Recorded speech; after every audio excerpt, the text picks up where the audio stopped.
Unlike many races, tieflings aren't a race of people, rather individuals that are born of other races but have diabolic blood in their family history. Some say they are half-devil, the spawn of a mortal and a creature from the nine hells, but this isn't entirely true. Rather, someone in their family's past was a spawn of a mortal and a devil, and the blood has been passed down through generations.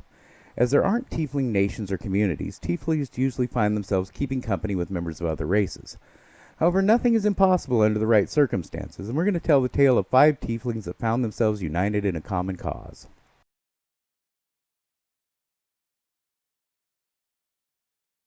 Hi everyone, and welcome to an infernal episode of The Dungeon Crashers. I'm Guy. And I'm Zapeel.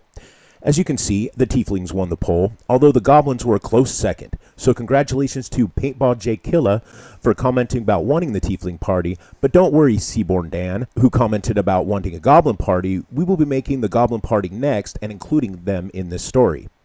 Before we get started on today's story, please remember to like this video, subscribe to our channel, and turn on notifications so you don't miss out on these stories or any of our other excellent D&D content. In Mordecain's Tome of Foes, the Tiefling race has expanded to include different lineages.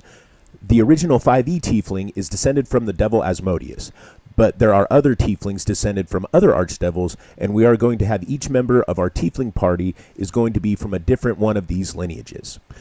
Today's hero is descended from the devil Despater. Despater is the ruler of the plane of Dis, which is the second circle of hell. He is charming and sophisticated and is known for being patient and cunning. His mortal descendants often share these traits. Their dexterity score is increased by 1, and they have the legacy of Dis. From that, they begin play knowing the Thaumaturgy cantrip, and when they reach 3rd level, they can cast Disguise Self once per long rest, and at 5th level, they can cast Detect Thoughts once per long rest. They also have the traits common to all tieflings. Their charisma is increased by 2. They are medium sized and they have a move speed of 30 feet. They have dark vision out to 60 feet and they have fire resistance. Tieflings begin play knowing the languages Common and Infernal. Using the point buy system, we put an 8 on strength. This character is not going to need it and we can use those points elsewhere. We put a 15 on dexterity, which will be a 16 after the racial bonus. It's going to be your most important stat. We put a 12 on Constitution. We would definitely like more, but we need points for other things. But she is going to be a ranged fighter and use Stealth and Deception. We put a 13 on Intelligence. She is going to use it to use Investigation heavily and is going to have some abilities that rely on it. We put a 10 on Wisdom. Again, we would like to have more, but we can't afford it, and we will have Expertise to help with Perception. And we put a 14 on Charisma, which will be 16 after the last bonus. This will be your casting stat and also affect a number of her skills. Not all people with a fiendish heritage become tieflings. Our hero's father appears completely human and doesn't have any of the powers that come from diabolic ancestry. He is a noted scholar and bookseller of moderate wealth and was able to provide his daughter with a comfortable lifestyle and an excellent education. He wasn't surprised when his child was born with reddish skin and a tail, as he was aware that such things happen in his family. His wife was less understanding. Upon seeing the child, she first fell into depression and then rage. She took her possessions and fled to her parents, abandoning her husband and child. Our hero's father tried to save his marriage and assure his wife that their daughter could have a normal life and wasn't tainted by evil, but she would hear none of it, and he eventually granted her a divorce and a share of his wealth and raised the child on his own. Although a good student, our hero preferred to spend her time reading tales of great warriors and bold adventurers. She read every such book her father had and hungered for more. When she came of age, her father sent her to a prestigious college to continue her education. She excelled in her studies, but the more she learned, the more she wanted to experience adventure for herself. Now, there aren't any published backgrounds that suit our characters, so we're creating our own and calling it the Adventure Seeker. It gives us skills investigation and history, and proficiency with thieves' tools and a language of her choice. And she studies Goblin because they feature as enemies in a lot of the stories and sagas she has read. The background feature is called Well Read and is similar to the feature of the Cloistered Scholar and allows the character favorable treatment in any library she encounters in her travels, and she also knows the name of prominent sages and historians and may be able to get an audience with them. She begins play as a bard, gaining 3 skills from the bard list. She chooses Deception. Her extensive knowledge of literature has taught her to craft believable stories. She takes Stealth. She knows that an adventurer needs to find their way into dangerous crypts and dungeons, so she has practiced hiding and sneaking. And lastly, she takes Perception. She is naturally alert and has learned from the stories of heroes that one must always be ready for danger. She studies music as well and prefers the flute, but is also skilled with the lyre and mandolin. Martial training is taught in her college, and she's proficient with light armor, long swords, rapiers, short swords, hand crossbows, and simple weapons. She's also proficient with dexterity and charisma saves. Bards also learn spellcasting. She knows 2 cantrips from the Bard list and chooses Minor Illusion and Friends because she believes both would be useful in navigating perilous dungeons. She also knows 4 first-level spells and learns Silvery Barbs to protect herself and any adventuring companions she might have. She learns Cure Wounds and Healing Word for when she fails to protect them. And she learns Comprehend Languages to read runes and sigils that she might find in a dungeon. Bards can use a musical instrument as a spellcasting focus and are ritual casters and can cast any spell with the ritual tag without spending a spell slot if they extend the casting time to 10 minutes. Her love of stories and sagas has also given her a talent with inspiring words and speeches. She has bardic inspiration. This gives her a number of inspiration dice equal to her charisma modifier. She can use a bonus action to give one of these dice to a creature within 60 feet. During the next 10 minutes, the creature can roll the dice and add it to one ability check, attack roll, or saving throw it makes. The dice are d6s for now and improve as she gains levels. Determined to pursue a life of adventure, our hero devotes herself to weapon training. The college has many instructors available, and she studies to improve her skill with the rapier and masters many other weapons as well. She finds that she has a particular love for archery, particularly the longbow, and spends long hours training at the range. At second level, she becomes a first-level fighter. She gains proficiency with medium armor and martial weapons. She also gets second wind that lets her use a bonus action to heal herself 1d10 plus her fighter level in hit points. She learns a fighting style and takes archery, giving her +2 to hit with ranged weapons. After finishing her education, her instructors encourage her to pursue higher education, believing her knowledge of history and enthusiasm for heroic tales would make her an excellent candidate for the College of Valor, but she has other plans. She has learned of a keep at the edge of the kingdom that borders a mysterious system of caverns called the Caves of Chaos. Rumors say that it contains lost treasure and ancient magics, but those who have ventured there haven't returned. She's learned everything she can find out about it and is going to travel there and learn for herself if the rumors are true. So she sets off in search of adventure, unconcerned that she is alone, because as she has learned from the book she has read, an adventurer will always find companions to accompany their quest. Mm-hmm. At third level, she becomes a second-level bard. She has studied a variety of subjects and becomes a jack of all trades, allowing her to add half her proficiency bonus rounded down to an ability check that doesn't already use her proficiency bonus. She also gains a Song of Rest, allowing her to perform soothing music, allowing allies to gain an additional d6 whenever they spend hit dice during a short rest. She also gains Magical Inspiration, which is an optional ability if it is used in your campaign. It allows those with an inspiration dice from her to spend it on the damage or healing from spells they cast. And she also learns another first-level spell, and she takes Command. When she arrives at the keep, the first thing she does is head to an inn. Her books have informed her that it is the very best place to find adventuring companions, and she is not disappointed. The place is filled with armed men and women who look to be from many parts of the kingdom. Some appear as noble champions, others as disreputable scoundrels, but the one that draws her attention is a woman with violet skin, a long tail and horns on her head. Our hero has never seen another like herself. Her studies say that the bloodlines like hers are extremely rare, so it can only be fate or the hand of gods that have brought them together. She quickly goes to introduce herself. "Excuse me, but are you of the Fernia lineage? Your horns and tail look just like hers. Well, from how they are described in the books I've read." The tiefling at the bar turns to face our hero. "Well, it depends on who's asking, but since you are a tiefling like myself, I don't see a problem with telling you. Yes, I am of the Fernia lineage. What about you?" Our hero smiles with delight. "I'm from the Despater lineage," she says, sliding to the seat next to her. "Are you on an adventure?" And she lowers her voice to a whisper. "Or are you here after the artifact?" The other tiefling puts down her drink and smiles. "I had been in a monastery for the last few years to train and hone my spirit. One day I had a vision of myself and 4 others like myself holding the artifact. I came here to start my search for my companions, and it seems I wasn't in vain." At this point, our hero is bouncing in her seat and almost falls out. "Then we should team up and look for the artifact and the rest of the team at the same time. What do you say?" The two shake hands, order another drink, and begin talking about their next move. Next, too much to her delight, there is a storyteller of great reputation in this town, and she manages a meeting with him. He seems taken with her and offers her a great insight into both her life of an adventurer and the life of a chronicle of adventurers. He is a master of the College of Valor, and he teaches her much about the ways of the college. At 4th level, she becomes a 3rd level bard and chooses Bardic College, joining College of Valor. She would gain a number of weapons and armor proficiencies, but she already has them from Fighter. However, she gains Combat Inspiration, which allows someone with an Inspiration die from her to add it to the damage roll that they have made with the weapon, or they can also use their reaction to add that dice to their armor class in response to an attack. She also gains Expertise and chooses Perception and Investigation. Knowing everything that is going on is an obsession of hers and a useful trait. She also learns a 2nd level spell and chooses Invisibility to help with her infiltrate the layers of her enemies. She sets out with her companion to explore the Caves of Chaos. After several days of travel, they find that they believe to be an entrance, and it turns out to be a warren of kobolds. Her quick thinking helps them avoid the ambush the kobolds have prepared, and they fight their way into the caverns. Many enemies fall to her arrows as the monk moves around the battlefield, finishing off those that have taken an arrow or stunning them for our hero to easily hit. But the kobolds are too numerous and they must flee, but not without taking a bag of coins and jewels with them. Returning to the keep, they head to the inn to recuperate and spend some of their hard-earned coin and tell their battles. At 5th level, she becomes a 4th level bard, gaining an ability score improvement or a feat, and she takes the sharpshooter feat.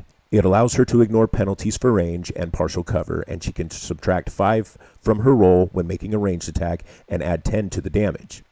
This can be risky, but is usually worth it unless the opponent is well armored. She learns a 2nd level spell and learns See Invisibility. Knowing the power of invisibility, she wants to be prepared for enemies that would use it against her. She also learns another cantrip and chooses Mage Hand for its usefulness and versatility. As she and her companion are relaxing in the inn, a pair of newcomers arrive. This isn't unusual, but these newcomers certainly were. The first is a woman of a considerable height, easily over 6 foot tall. Her blue skin and horns mark her as a tiefling of the line of Levistus, as she was armored with a breastplate and armed with a spear. The woman accompanying her was just as interesting. She is much shorter than the other tiefling, but looked just as strong. Her skin is the color of the night sky just before the light leaves it to begin the night. 2 more tiefling arriving in this town seems more than just a simple coincidence. Surely this was the work of the gods. Overcome with the curiosity, our hero rushes to greet them. The 2 were surprised as she by the circumstances, but agreed to join them for a drink. It turns out that the 2 were also seeking to find the Caves of Chaos, and after a few drinks, the 4 joined forces and set out once again.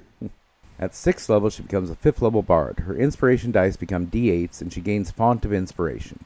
Now her inspiration dice recover on a short or long rest, allowing her to use them more freely. She also gains the ability to learn 3rd level spells, and she learns Hypnotic Pattern, allowing her to disable large groups of enemies. Dealing damage to an affected creature releases them, so it's best to eliminate hypnotized enemies one at a time. She also retrains her 1st level command spell for the Catnap spell.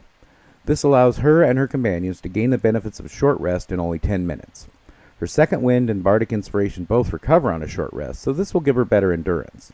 The spell is particularly useful for companions includes fighters, monks, and warlocks who greatly benefit from taking short rests.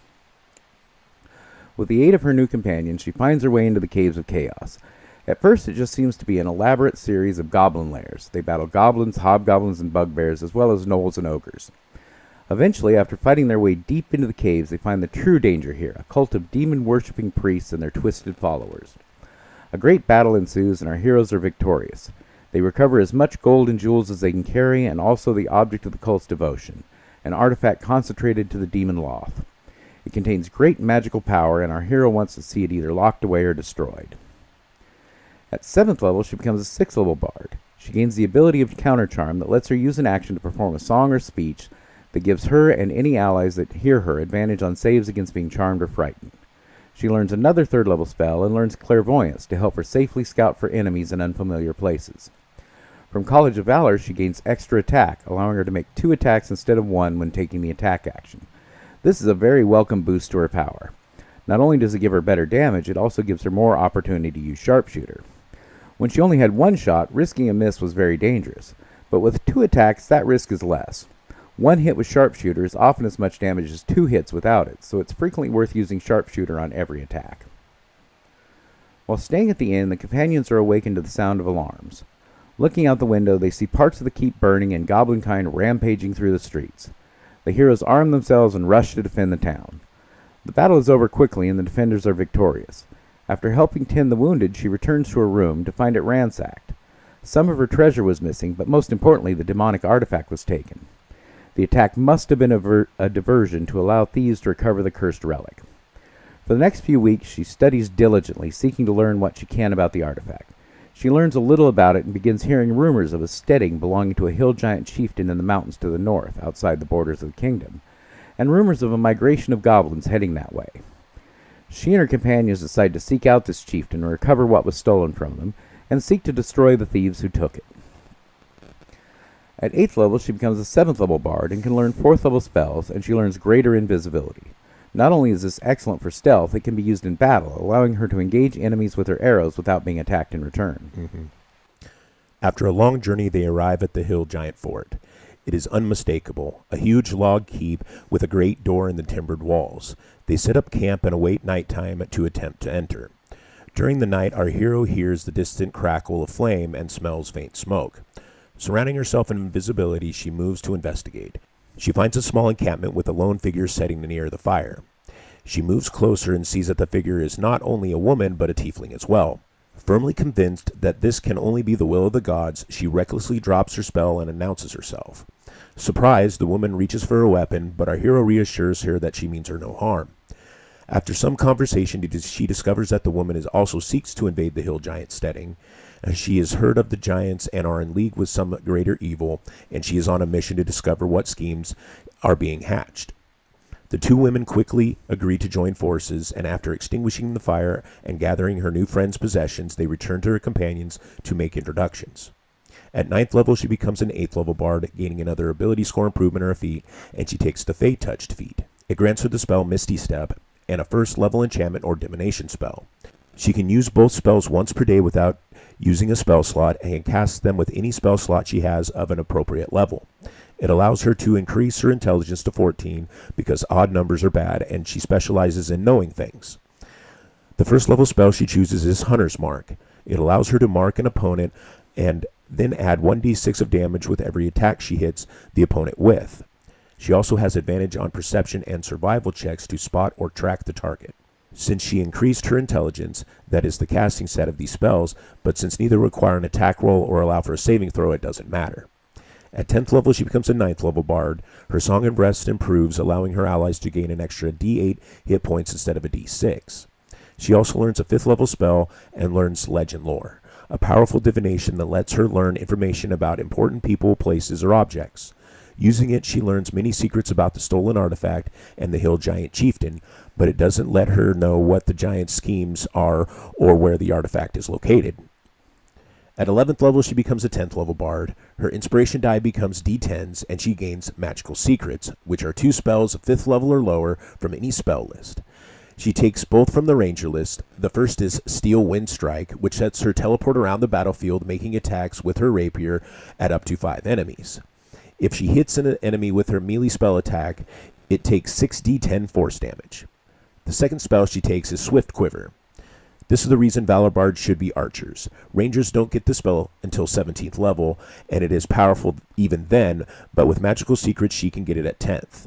It enchants the quiver for 1 minute, giving it an unlimited supply of magical arrows, and on her turn she can use a bonus action to fire 2 arrows at the target of her choice, effectively doubling her firepower and making Sharpshooter devastatingly effective. It does require concentration, so it can't be used with Hunter's Mark or greater invisibility, and it uses her bonus action, preventing her from using Misty Step, but despite these drawbacks, it is still very powerful. She learns another cantrip as well and takes Message to maintain communication with her companions. Our heroes invade the giant steading, using stealth to avoid as many battles as they can, and finally facing the hill giant chief and defeating him. Knowing they can't search the whole steading and face the remaining giants, they offer the chieftain his life in exchange for the artifact and for him revealing his plans. He tells them that he is working with the Jarl of the Frost Giants, who has powerful allies that will help the giants overrun the human lands. He says he no longer has the artifact. The group of goblins that brought it to him fled when the hero's attack on the steading became known. The chief believes that they fled to the glacial rift where the frost giant Jarl makes his home. Unable to give them the artifact, the chieftain gives them gold and jewels from his treasury and whatever information he has that would aid them against the Jarl. In return, our hero spare his life. Our heroes set out toward the northern ice, seeking the fortress of the frost giants. Along the way, our hero practices her new powers and delves deep into mixing her magic with her archery. At 12th level, she becomes a 2nd level fighter, gaining Action Surge, allowing her to take a second action on her turn. With Swift Quiver active, this could let her fire 6 arrows. It could also allow her to cast a spell such as Steel Wind Strike and then make 2 more attacks with her rapier. She can only use this once, and then can't use it again until she has taken a short or long rest. At 13th level, she becomes a 3rd level fighter, getting a martial archetype. Her practice in mixing magic and archery has found success, and she becomes an arcane archer. She learns a skill that can be either nature or arcana, and she takes arcana. She has encountered many strange magics on her adventures and feels she is becoming an expert. She also learns either the Prestidigitation or Druidcraft cantrip, and she chooses Druidcraft. She also learns to make arcane shots. Twice between short or long rests, when she fires an arrow from a bow, she can make an arcane shot. She can only do this once per turn, and if the shot requires an attack roll, she can choose whether to use this ability until after the shot is hit. She knows 2 different arcane shots. The description of the shots are found in Xanathar's Guide to Everything. The ones she learns are Burst Arrow. After the arrow hits, it explodes, and the target and each creature within 10 feet of it take 2d6 force damage. Her second is Grasping Arrow. When it hits, it restrains the target in thorny vines. The target takes 2d6 poison damage and has its movement speed reduced by 10. It also takes 2d6 slashing damage the first time on its turn that it moves more than a foot without teleporting. The target or any creature that can reach it can use an action to attempt to free the target by making a strength athletics check against her arcane shot DC, which is 8 plus proficiency and intelligence modifiers, so 15 for now. Otherwise, the effect lasts for 1 minute. As the arcane shots, like her action surge, second wind, and inspiration dice, all recover on a short rest, finding time to cast Catnap can be very useful. The Frost Giant's fortress is vast and deadlier than the Hill Giant's steading, and it takes many weeks of repeated attacks before they finally best the Frost Giant Jarl. Unable to take him alive, the hero searches chambers and treasury for the artifact, but is not to be found. They do, however, find several items of magic, including an iron chain of unknown power. Using legend lore, our hero learns that it can be used to create a one-way gate that will take them to the volcano that houses the Hall of the Fire Giant King. Assuming that the Jarl must be in league with the Fire Giant King, and suspecting that the thieving goblins might have fled there, perhaps using this very chain, our heroes create the gate and pass through. At 14th level, she becomes a 4th level fighter, gaining another ability of score improvement or feat, and she increases her dexterity to 18, making her shots more accurate and sharpshooter more reliable. It also gives a boost to her armor class. At 15th level, she becomes a 5th level fighter and would gain extra attack, but already has it from Valor Bard. At 16th level, she becomes a 6th level fighter, getting another ability score improvement or feat, and she takes the tough feat. Improving Constitution would also be a good option. That would help with saves and concentration, but she really needs hit points, and this is the faster way to get them. The battle against the Fire Giants was even more perilous than what they have faced so far, but they eventually prevail, but not before having to face a red dragon of awesome power. During the struggle, they find information that the Fire Giants are in league with the Drow Elves of the Underdark, and that there is an entrance to the Underdark beneath this hall. Finding no trace of the artifact or the thieving goblins, our heroes resolve to enter the Underdark and track them down. At 17th level, she becomes a 7th level fighter. She gains the Magic Arrow ability. Now, every arrow she fires counts as magical for overcoming resistance or immunity. She also learns Curving Shot. If she attacks with an arrow and misses, she can make another attack with that arrow on a different target within 60 feet of the first. She gets another type of arcane shot as well and chooses Shadow Arrow. The target takes 2d6 psychic damage and must make a wisdom save or be unable to see beyond 5 feet until the start of her next turn. The passage through the Underdark is beset with peril. A race of evil fish-like humanoids inhabit the tunnels along with even worse creatures. Along the way, they encounter a drow vampire and his succubus lover. After defeating them, the vampire gives them information that the artifact they seek has been taken to the drow city deep below. Sparing the vampire's life in exchange for the information and treasure, our heroes proceed to the drow city. At 18th level, she becomes an 8th level fighter, gaining another ability score improvement or a feat, and she caps her dexterity at 20 for maximizing accuracy with her shots.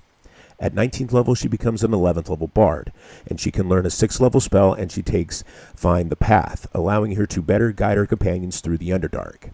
She also retrains See Invisibility for true seeing.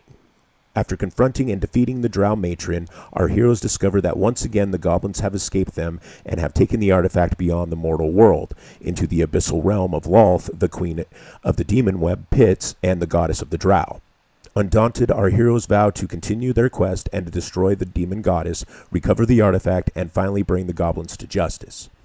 At 20th level, she becomes a 12th level bard, gaining a final ability score improvement in her feat, and she increases her charisma to 18. Charisma hasn't been her most important ability since she uses her bow to attack rather than her spells, and most of her spells don't involve saving throws. She doesn't even use damaging cantrips. However, she is a bard and will improve her social skills and give her additional inspiration dice. If this is important to you, she could also benefit from more intelligence or constitution. This is an amazing support character. She is adept at finding information, she is good at stealth, and can handle locks and traps as well as most rogues. She can heal, provide inspiration, and has a wealth of useful spells. In combat, she's deadly with her bow, and not too bad with her rapier. Spells like Greater Invisibility, Hunter's Mark, and especially Swift Quiver make her even more deadly in battle, and her arcane shots add a little extra power and utility to her archery. She can recover a lot of her power on a short rest, and has Catnap to give her and her allies a quick recharge. Her weakness is mainly durability. Her armor class is okay, but not exceptional, and her hit points are lacking. She is also weak against attacks that target strength or constitution. However, she's not one to try and engage the enemy in melee or tank damage for her allies. She stays back from the fight, dispatching enemies with her bow while inspiring and supporting her allies. We hope you enjoyed this character, and will tell us about it in the comments along with any suggestions or build ideas. And we hope you join us next week when we present our next tiefling hero of the Fiernal lineage, a monk. Yep. Until then, Cheers.